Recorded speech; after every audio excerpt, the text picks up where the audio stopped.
વિદ્યાર્થી મિત્રો, બીકે science institute માપસોનું હાર્દિક સ્વાગત છે।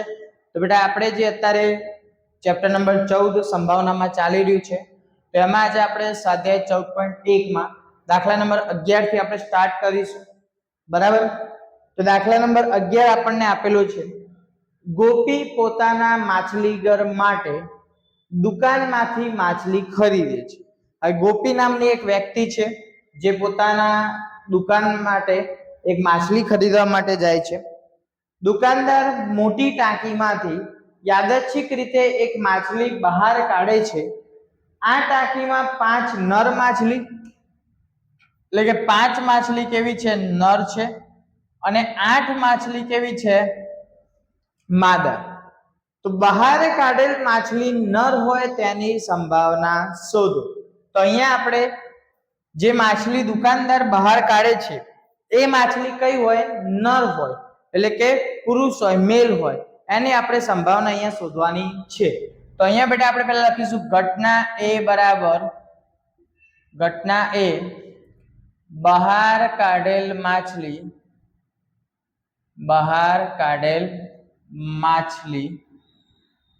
નર હોય, બરાબર। તો અહીંયા કુલ માછલી કેટલી છે? તો નર માછલી છે 5, માદા માછલી છે 8, અને કુલ કેટલી છે? તો કે 8 ને 5 13, બરાબર। તો હવે અહીંયા કુલ પરિણામ કેટલા છે? 13 છે। તો આપણે પહેલા લખીએ પ્રોબેબિલિટી ઓફ એ બરાબર શક્ય પરિણામ ભાગ્યા કુલ પરિણામ।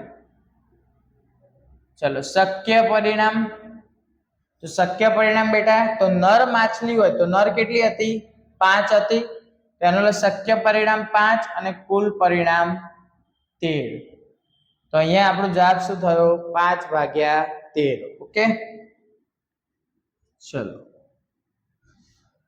હવે આ પ્રશ્ન થોડો તમારી પરીક્ષા માટે આઈએમપી છે, એટલે ખાસ બેટા ધ્યાન આપજો, બરાબર। ચલો હવે તમને શું કીધું છે કે તકની એક રમતમાં ગોળ ફરતું એક તીર હોય છે, મતલબ તકની એક રમત છે, આ રીતે મેં અહીંયા ડ્રો કરેલું છે। અહીંયા એના ઉપર 1 2 3 4 5 6 7 અને 8 માંથી કોઈ એક સંખ્યા પાસે નિર્દેશ કરતું અટકે છે, એટલે કે આને રોટેટ કરવામાં આવે, ફેરવવામાં આવે તો તીર કોઈ એક સંખ્યા આગળ અટકે છે, તો આ સંખ્યા પરના સમસંભાવી પરિણામો છે। તો આટલા પરિણામો આપણને મળે છે। તો પહેલું છે તે 8 તરફ નિર્દેશ કરે તેની સંભાવના। તો અહીંયા હું આવું લખી શકું, ઘટના એ તીર 8 તરફ નિર્દેશ કરે તેની સંભાવના। ચલો 8 તરફ નિર્દેશ કરે તેની સંભાવના, તો પ્રોબેબિલિટી ઓફ એ બરાબર શક્ય પરિણામ ભાગ્યા કુલ પરિણામ। શક્ય પરિણામ, તો હવે અહીંયા સમજો બેટા કે 8 તરફ નિર્દેશ કરે તો 8 તો કેટલી વખત છે? એક જ વખત, તો એક જ વખત આવશે, અને કુલ નંબર છે 8, એટલે કુલ પરિણામ કેટલા આવી ગયા? 8। ઓકે, ચલો એના પછી બીજી ઘટના છે અયુગ્મ સંખ્યા તરફ। હવે જો બેટા હું થોડો અહીંયા જવાબ લખું છું, ઘટના બી અયુગ્મ સંખ્યા તરફ નિર્દેશ કરે। હવે અયુગ્મ સંખ્યા તરફ બેટા નિર્દેશ કરતું હોય તો અયુગ્મ સંખ્યા એટલે 1 3 5 અને 7, તો કેટલી સંખ્યા થઈ જુઓ? 1 2 3 અને 4, 4 સંખ્યા થઈ।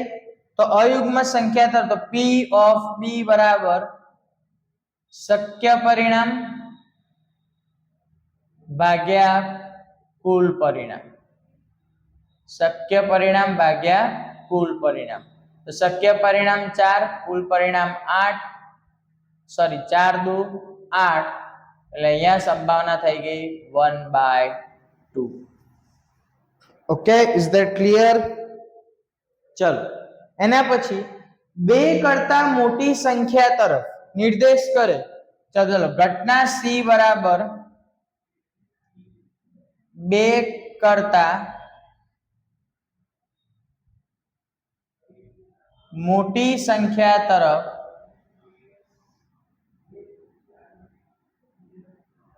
નિર્દેશ કરે. ચલો 2 કરતા મોટી, તો 2 કરતા મોટી એટલે 3, 4, 5, 6, 7 અને 8, એટલે કે 6 સંખ્યાઓ થઈ. P of C બરાબર શક્ય પરિણામ ભાગ્યા કુલ પરિણામ. ચલો શક્ય પરિણામ બેટા 6, કુલ 8, તો 3 દુ 6 અને 4 દુ 8, તો 3/4. એ જ રીતે 9 કરતા નાની સંખ્યા.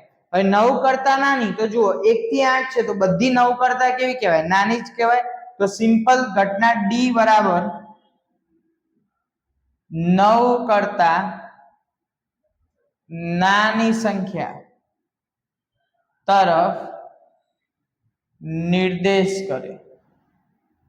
9 કરતા નાની સંખ્યા તરફ નિર્દેશ કરે તો P ઓફ ઘટના D. હવે બેટા જુઓ, અહીંયા હું સૂત્ર નથી લખતો, ડાયરેક્ટ લખું છું. ચલો તો 8 શક્ય પરિણામ, કુલ પરિણામ પણ 8, તો 8/8 એટલે કેટલા થઈ ગયા? 1. તો એનો મતલબ કે બધી સંખ્યા 9 કરતા નાની હતી, તો કોઈ એક સંખ્યા ઉપર તો તીર આવવાનું જ છે.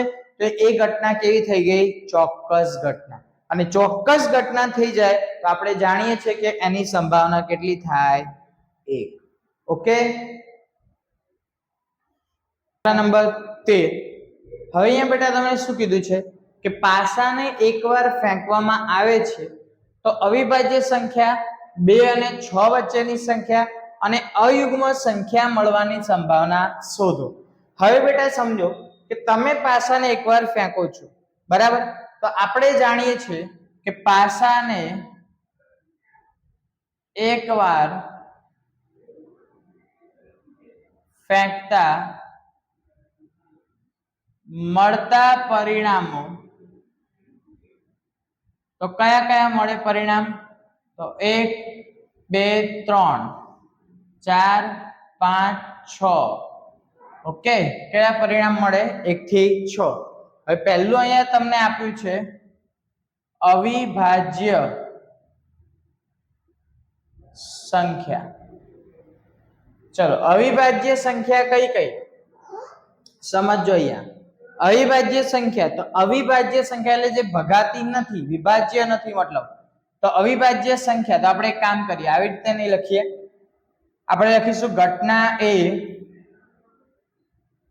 તો પાસા પર મળતી સંખ્યા, પાસા પર મળતી સંખ્યા અવિભાજ્ય હોય, અવિભાજ્ય હોય. ચલો પાસા પર મળતી સંખ્યા અવિભાજ્ય હોય તો કઈ કઈ સંખ્યા અવિભાજ્ય? 2, 3 અને 5. કઈ કઈ હોય? 2, 3 અને 5. તો એનો મતલબ કે P ઓફ A બરાબર શક્ય પરિણામ ભાગ્યા કુલ પરિણામ. ચલો શક્ય પરિણામ કયા આવશે? તો 3, કુલ પરિણામ 6, તો 3 દુ 6, તો 1/2. ઓકે, ચલો એ જ રીતે ઘટના B. તો હવે અહીંયા બેટા જુઓ 2 અને 6 વચ્ચેની સંખ્યા છે, તો 2 અને 6 વચ્ચેની સંખ્યા, તો P ઓફ B બરાબર શક્ય પરિણામ ભાગ્યા કુલ પરિણામ. ચલો શક્ય પરિણામ તો કેટલા? તો 2 અને 6 વચ્ચેની સંખ્યા તો 3, 4 અને 5. તો 5 ભાગ્યા 6. અને એના પછી ઘટના સી, ચલો સી, તો અયુગ્મ સંખ્યા મળવાની સંભાવના, અયુગ્મ સંખ્યા મળવાની સંભાવના. હવે અયુગ્મમાં કઈ સંખ્યા આવે? હવે એ સમજજો, અવિભાજ્ય અને અયુગ્મ બંનેમાં ફરક છે બેટા. અવિભાજ્ય એટલે જે ન ભાગી શકાય, એટલે કે 2, 3 અને 5. અયુગ્મ એટલે જેના 2 ભાગ ના કરી શકાય, એટલે કે છૂટી ના પાડી શકાય.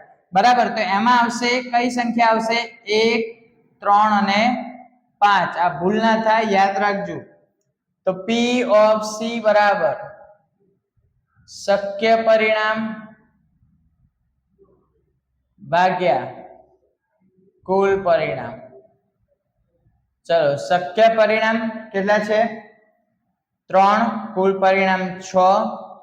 તો 3 ભાગ્યા 2, સોરી 1 ભાગ્યા 2. તો કેટલા મળ્યા? 1/2. ચલો ભાઈ, પ્રશ્ન નંબર 14 છે બેટા. ખાસ ધ્યાન આપજો, તમારી પરીક્ષા માટે IMP પ્રશ્ન કહી શકીએ આપણે. બરાબર, અહીંયા ઘણા બધા વિદ્યાર્થીઓને સૌથી વધારે જો કન્ફ્યુઝન થતી હોય તો આ પત્તાના પ્રશ્નોમાં. તો પહેલા તમે બેટા અહીંયા પત્તાનું એકચ્યુઅલી કેવી રીતે કન્સિડર કરવાનું છે, કે ગણવાનું છે, કેવી રીતે સમજવાનું છે. તો અહીંયા હું તમને પત્તા વિશે પહેલા બધી માહિતી આપી દઉં. ખાસ ધ્યાન આપજો. કુલ પત્તા બેટા કેટલા હોય? 52. કુલ પત્તા કેટલા હોય? 52. પત્તાની અંદર બેટા 4 પ્રકારના પત્તા હોય. કેટલા પ્રકારના હોય? 4 પ્રકારના. તો પહેલું હોય કાળી અને ફલ્લી. આ બંનેનો કલર બ્લેક હોય. કલર શબ્દ, રંગ શબ્દ હોય તો બંને ગણવા પડે. બરાબર, એના પછી હોય લાલ અને ચોકટ. આ બંનેનો કલર લાલ હોય, કલર લાલ હોય. બરાબર, પણ ચોકટ ગણાય તો આપણે ખાલી ફક્ત ચોકટ શબ્દ હોય તો આપણે ફક્ત કયા પત્તા ગણવા પડે? ચોકટના પત્તા. હવે યાદ રાખો, 13 પત્તા કાળીના હોય, 13 પત્તા ફલ્લઈના હોય, 13 પત્તા લાલના અને 13 પત્તા ચોકટના. બરાબર, હવે 13 એટલે કયા? તો પહેલું હોય એકો, દોરી, તીરી, ચોગ્ગો, પંજો, છગ્ગો, સત્તો, અઠ્ઠો, નવ્વો અને 10. ગોલ, રાણી અને બાદશાહ. બરાબર, એવી જ રીતે 13 ફલ્લઈના, 13 લાલના અને 13 ચોકટના. તો હવે 13 ફલ્લઈનામાં ગોલ, રાણી અને બાદશાહ, ગોલ, રાણી અને બાદશાહ, ચોકટમાં ગોલ, રાણી અને બાદશાહ. તો હવે આ જે મેં છેલ્લા 3 જે પત્તા લખ્યા એ પત્તા કેવા કહેવાય? મુખ મુદ્રા વાળા પત્તા. હવે તમે કહેશો સર મુખ મુદ્રા વાળા એટલે? હા, તો મુખ મુદ્રા એટલે કે બેટા આ પત્તાની અંદર ફેસ તમને મળે, ફેસ જોવા મળે. અહીંયા 10 પછી ગોલનો ફેસ હોય, એટલે તમે જેક પણ કહી શકો, રાણીનો પણ ફેસ હોય અને બાદશાહનો પણ ફેસ હોય. બરાબર, તો અહીંયા ફેસ વાળા પત્તા કેટલા? ટોટલ પત્તા કેટલા ફેસ વાળા? તો 12 પત્તા થશે ટોટલ. બરાબર, અને એકા પણ કેટલા? 12. સોરી, એકા કેટલા હશે? 4, દોરી 4, 3 4, ચોગો 4, પંજા 4, છગ્ગા 4, સત્તા 4, અઠ્ઠા 4, નવ્વા 4 અને દસા પણ કેટલા? 4. બરાબર, તો દરેક પ્રકારના કેટલા પત્તા હોય? 13 પત્તા. બરાબર, અને એક જ પ્રકારનું પત્તું એટલે કે એકો, તો એવા કેટલા પત્તા હોય? 4 પત્તા. ચલો હવે અહીંયા ધ્યાન આપજો. તો પહેલું અહીંયા શું કીધું કે સરખી રીતે ચીપેલા 52 પત્તાની ફોકડીમાંથી એક પત્તું કાઢવામાં આવે તો એ લાલ રંગનો રાજા હોય. હવે લાલ રંગના રાજાની અહીંયા વાત છે. બરાબર, તો સિમ્પલ અહીંયા સમજો. અહીંયા આપણને શબ્દ રંગ વાપર્યો છે, તો હું પહેલા આવું લખીશ કે ઘટના એ બહાર કાઢેલ પત્તું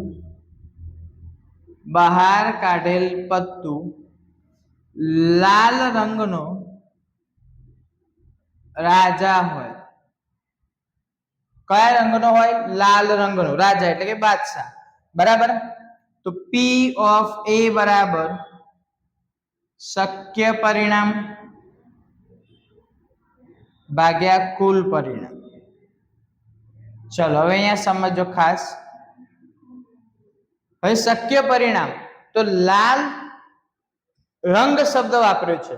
તો લાલ રંગમાં તો આ બંને આવે, લાલ પણ આવે અને ચોકટ પણ આવે. બરાબર. તો હવે બાદશાહ કેટલા હોય? બે બાદશાહ હશે એટલે કે બે રાજા હશે. તો 2/52. તો 26 દુ 52 એટલે 1/26. બસ સિમ્પલ. બહુ જ સહેલું છે બેટા, ખાસ યાદ રાખવાનું છે આપણે. ઘટના બી, મુખ મુદ્રા વાળું પત્તું. મુખ મુદ્રા વાળું પત્તું. હવે સમજો, મુખ મુદ્રા વાળું પત્તું હોય તો પી ઓફ બી બરાબર શક્ય પરિણામ ભાગ્યા કુલ પરિણામ. ચલો શક્ય પરિણામ મુખ મુદ્રા વાળું. તો મુખ મુદ્રા વાળા ટોટલ કેટલા પત્તા હોય? 13. ટોટલ કેટલા હોય? 13 કે 12? કેટલા હોય ભાઈ? 12 હોય. મતલબ એક પ્રકારની અંદર 3 એવા 4 પ્રકાર. તો 4 તરી 12. તો 12/52. ચલો, ઇઝ ધેટ ક્લિયર? ચલો હું અહીંયા બાજુમાં લખું છું, આ ભૂસી દઉં છું બેટા.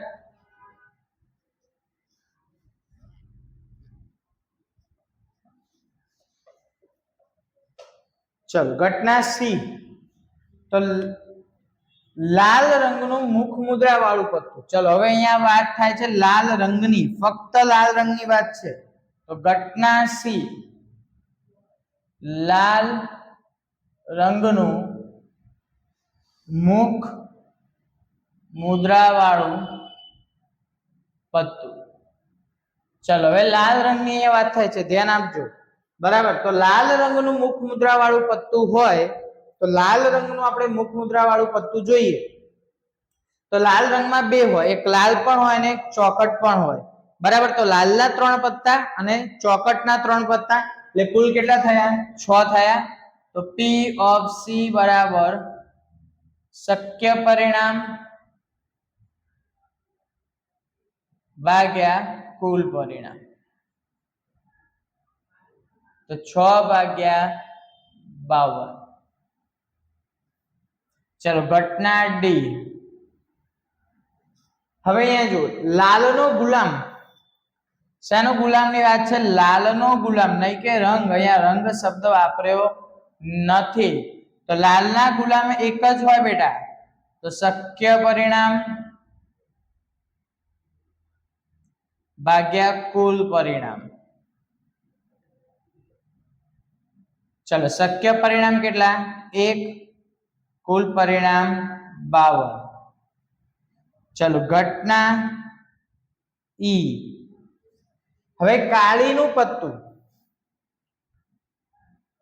કાળીનું પત્તું. તો પી ઓફ ઈ બરાબર શક્ય પરિણામ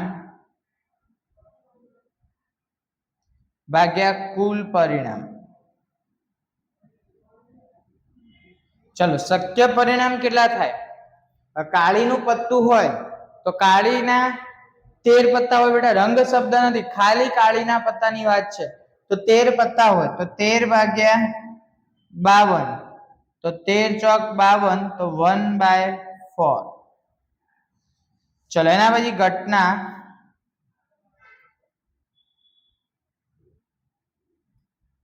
એફ. ચોકટની રાણી. ચોકટની રાણી હોય. હવે ચોકટની રાણી, તો ચોકટની રાણી કેટલી હોય? એક જ હોય. તો પી ઓફ એફ બરાબર શક્ય પરિણામ ભાગ્યા કુલ પરિણામ. તો 1/52. ઓકે, ચલો તો જોઈ લો બેટા અહીં સુધી કમ્પ્લીટ. દાખલા નંબર 15. 5 ચોકટના પત્તા, એટલે ટોટલ 52 પત્તામાંથી 5 પત્તા બેટા અલગ કરી દીધા છે. કયા કયા? દસો, ગુલામ, રાણી, રાજા અને એકો. એ તમામના મુખ નીચે તરફ રાખીને સરખી રીતે ચીપેલા છે. પછી એક પત્તું યાદચ્છિક રીતે ખેંચવામાં આવે છે. તો પત્તું રાણીનું હશે, તેની સંભાવના શું છે? અને જો રાણીનું પત્તું કાઢીને એક બાજુએ મૂકવામાં આવે અને બીજું પત્તું ખેંચવામાં આવે તે એકો હોય અથવા એકો હોય અને રાણી હોય, તેની સંભાવના કેટલી? બહુ જ સિમ્પલ છે, સમજો બેટા. અહીંયા તો 5 ચોકટના પત્તા છે, દસો, ગુલામ, રાણી, રાજા અને એકો. ઓકે, ચલો તો આપણે સિમ્પલ અહીંયા જોઈશું કે પહેલા આપણે ઘટના લખીશું કે ઘટના એ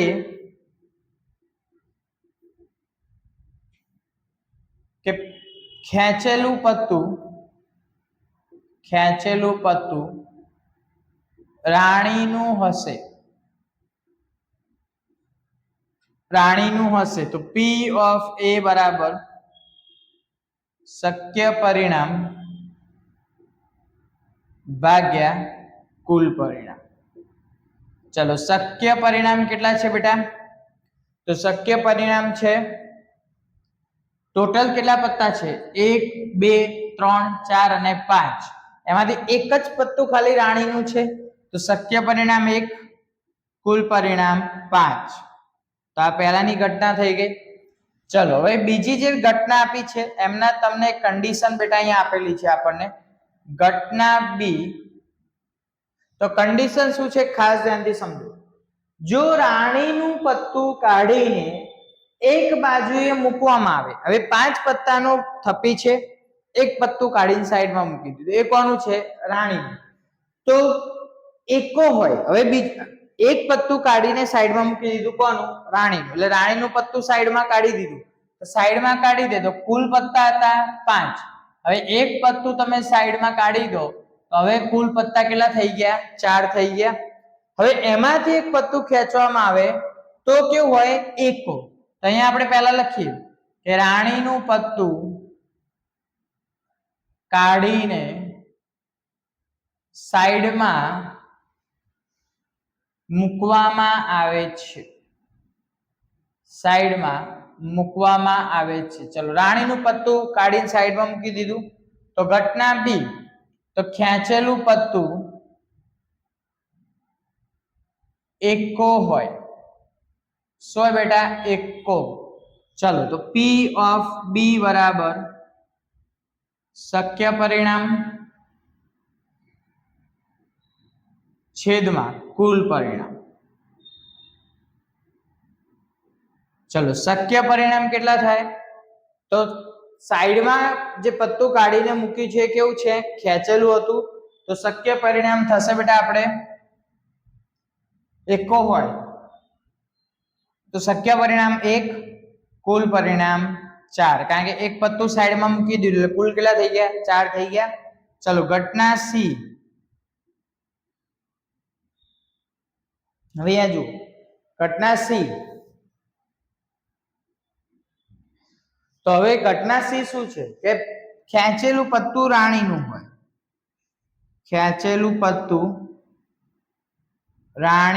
હોય. હવે શક્ય છે કેમ કે આપણે રાણીનું પત્તું તો કાઢીને સાઈડમાં મૂકી દીધું હતું, તો ખેંચેલું પત્તું રાણીનું તો શક્ય જ નથી. તો P of C બરાબર શક્ય પરિણામ ભાગ્યા કુલ પરિણામ. ચલો શક્ય પરિણામ બેટા કેટલા? તો શક્ય પરિણામ 0 અને કુલ પરિણામ 4. તો જવાબ શું આવી ગયો? 0. કેમ કે રાણીનું પત્તું તો આપણે 5 પત્તા સાઈડમાં મૂકી દીધું હતું. રાણીનું પત્તું તમે સાઈડમાં મૂકી દીધું હોય તો હવે તમે પત્તું ખેંચશો તો રાણીનું તો એમાં મળવાનું જ નથી, બરાબર? તો શક્ય પરિણામ 0, કુલ પરિણામ 4. તો 0 ભાગ્યા 4 એટલે 0.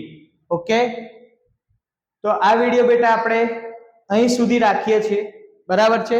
નેક્સ્ટ વિડીયોની અંદર ફરીથી આપણે પ્રશ્ન નંબર 16 થી કન્ટિન્યુ કરીશું.